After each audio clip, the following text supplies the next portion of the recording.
phone. Be careful. Hey, good evening. So we'll talk about a shaila tonight, which disclaimer, there is no connection to the parasha, but it's a question that happens to have come up a few times recently. A few people have asked me about, and it's another one of these questions to do with technology and Shabbat. As we're all aware, these questions are becoming more and more ubiquitous, and all sorts of questions coming up all the time about new technology, Shabbat. In many of these cases, so the principles are going to be the same throughout the different shailas that come up, but the application and the final ruling varies from case to case and from matter to matter. So even within this case, there are different ways, different questions which might make the outcome different. So I'm talking about smartwatches, smartwatch, Apple Watch, Fitbit, whatever, all different brands and different things. I'm not the greatest expert on exactly what they are, but it's a type of watch. You put it on your wrist, and one of the things it does is tell the time, surprisingly, despite the fact that it's a smartwatch. But in addition to that, so it measures different things. It measures one's heart rate, measures the number of steps that a person takes. And apparently, when you walk, so your arms move in a different way, and it's able to sense how many steps a person is taking. Some of them have got sleep settings, so it vibrates at a certain point in the sleep cycle. The watch will vibrate in order to wake a person up, so that you won't be as tired as you would be. Different things that it can do, but essentially it's tracking all the time. It's measuring different things that are going on in the body, blood pressure, or probably not blood pressure, but heart rate, etc. And the question is, can these be used on Shabbat? Can one wear it on? Can one put it on Shabbat? If one was wearing it on Shabbat, does one need to take it off, etc. And as I say, the question can come up in different. Obviously, it can change from model to model, as we'll explain. But the question can change in terms of the reason and why the person wants to wear it. There are some people who ask, I have a smartwatch. That's the only watch that I have, and lo and behold, I want to wear it so that I can tell the time. I think we're coming to a point soon. One day people will look back and say, "Remember when all a watch did was tell the time?" It's kind of like we have with phones. A few months ago, somebody told me their phone was broken and it couldn't do anything except for make calls. Once upon a time, that's what a phone did. But nowadays, we do anything except for that. But so it could be. So is that enough kamina if a person just wants to use the watch as a watch? Or a person could be interested in all the other functions that the watch is performing.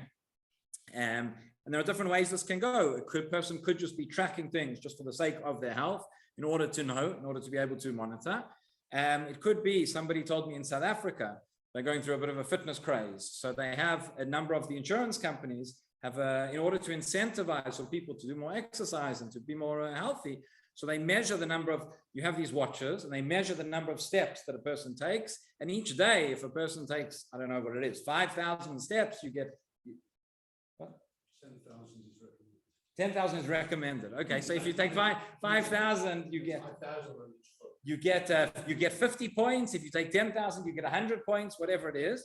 And then at the end of the month, or when you have a certain number of points, you can redeem the points for prizes, for benefits, for money, etc. So somebody says they want to, they're tracking all these points. They want to keep it on Shabbat in order to keep getting the points. There's a bigger problem. Most watches, I don't know of any watch, they can go 24 hours and stay on. The display will off. Tell the time, you have to turn it on. Yeah. So we'll get to that. We'll get to that as well. It's a good point. But just in terms of this, what they actually told me was that people are so, are trying to get all these points that actually when they are sitting and not moving, they lift their arm up and down so that the watch will try and fool the watch so that it will think that you're taking steps to get the points. Now, I don't know if that works or not. That would be a question of Choshen Mishpat, but we'll just have hard enough time until Shabbat. We'll leave the Choshen Mishpat for another time.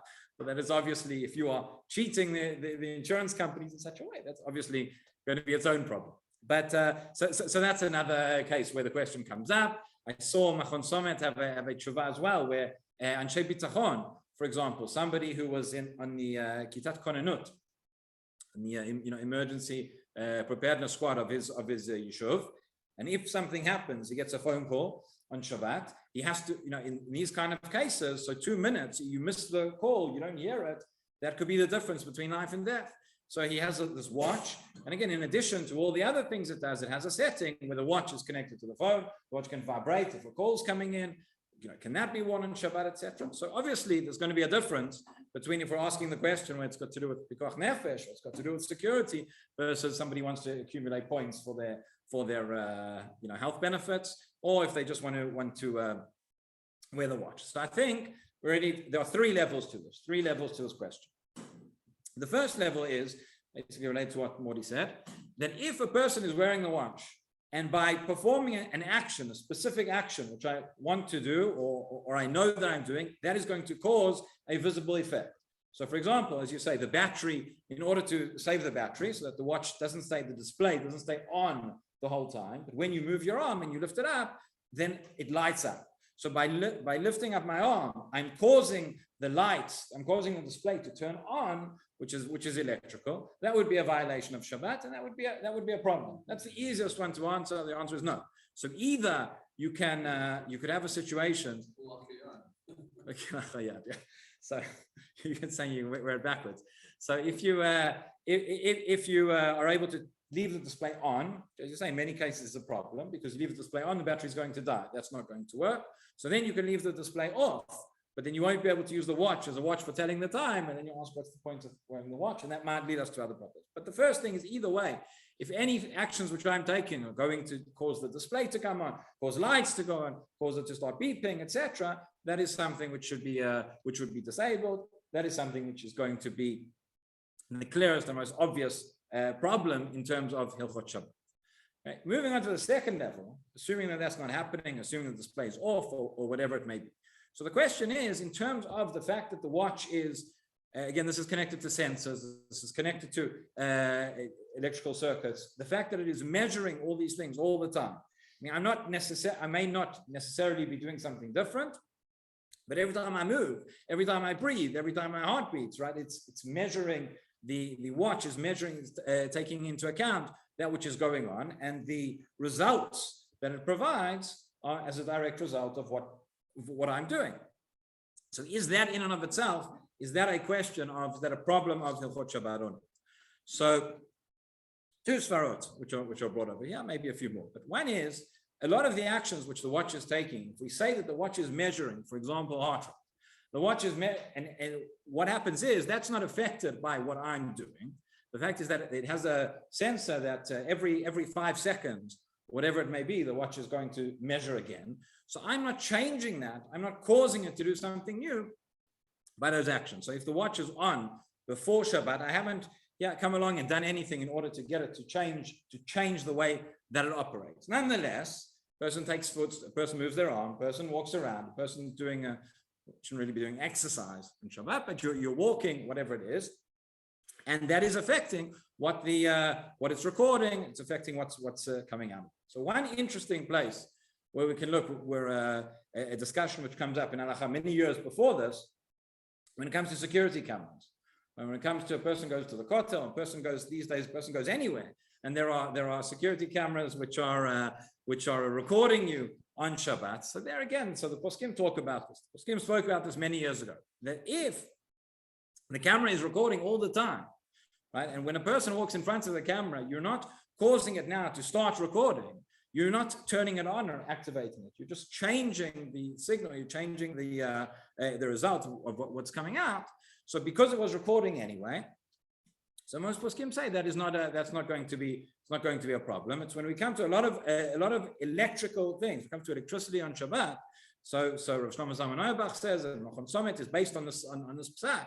Many of the implements, that closing a circuit or activating an electric circuit in the first instance, that is going to be a problem on Shabbat. Whether it's Doraita or Rabbanan, not getting into now. This is something which has been the subject of much discussion over the past few decades. But if you have an electric circuit which is already on, but it's simply changing the frequency, that is something which, for various reasons, that is going to be, again, strictly speaking, would be permitted.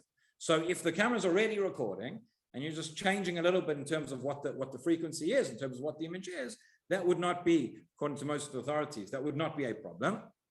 And we could suggest a similar thing with the watch. The fact that the watch is recording anyway, I haven't turned it on, I haven't activated it. But if the situation is the watch is not recording, but it has a sensor, I don't know, that when you move your arm in a certain way, then it will start. So that's something else. But if it's just recording all the time in the background, that would be That would seem to be okay from that perspective. But more than that, as we get to something we discussed a few weeks ago, which was the Shevet HaLevi, the famous psak of the Shevet HaLevi, which came out a few years ago, where he said that if somebody is walking outside and I walk past a motion sensor which activates a light on my way home, so Shevet HaLevi said that was completely mutter. He said, you're not doing any specific, that is not melechet machshevet in any way. Why? Because all I did was I was walking. I didn't go out of my way. I didn't perform a specific action in order to get this light to turn on. I'm also not particularly interested in the benefit and the result of this light turning on. He says it's different if there's an electronic door, right? And I want to walk through it or something like that.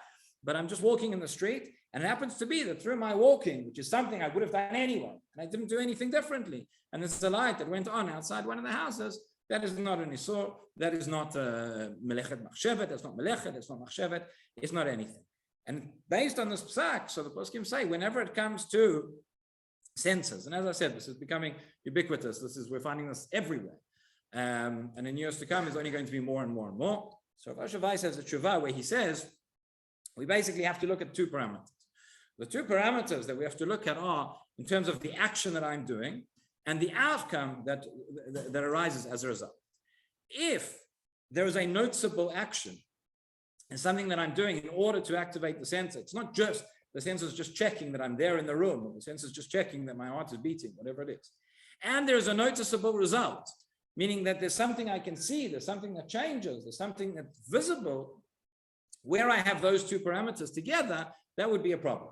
But where one of those, or certainly where both of those are absent, then it would not be a prohibition.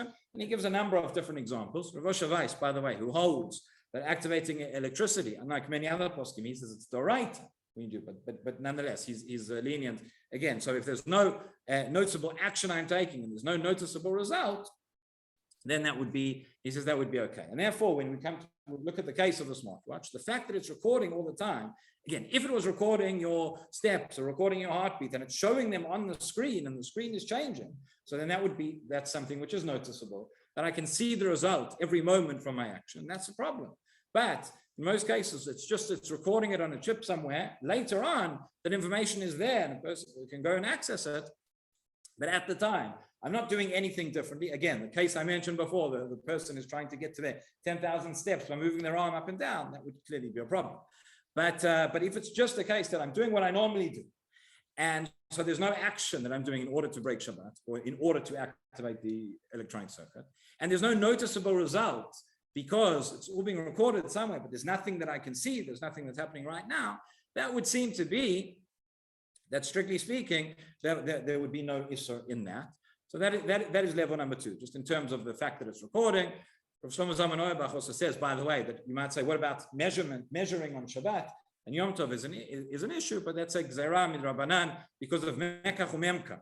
He says, where it's not related to mekach umemka, it's not related to business, it's related to health, that would not be an issue. But then there's the third level, which comes up with a lot of these kinds of shilas, which is maybe marit ayin, maybe uved in the chol, maybe in terms of the character of Shabbat.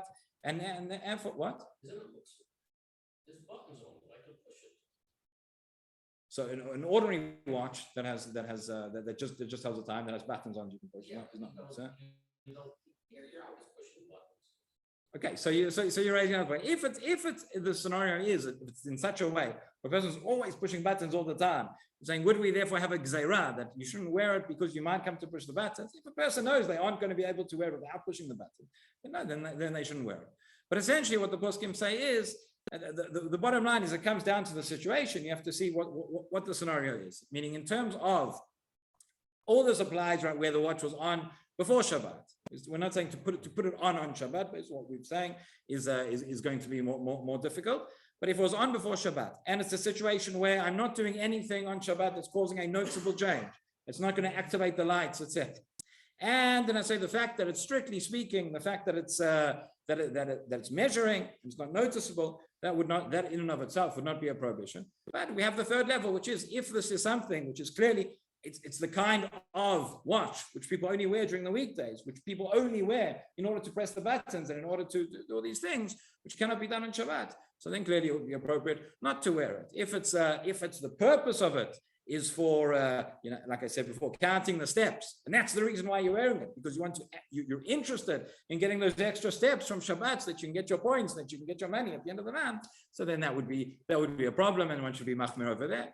If it's for security purposes, as we mentioned, pikuach nefesh, etc., then there would be no shaila, and that would be allowed. That's basically more or less the sugya of smartwatches. Rabbi Hanania ben Akasha Omer Tzakash Baruch Hu Zakot Yisrael Lefi Chach Balem Tov Mitzvot Shnei Malach V'Tzuman Tzilko Yagdir Torah V'Yadeh.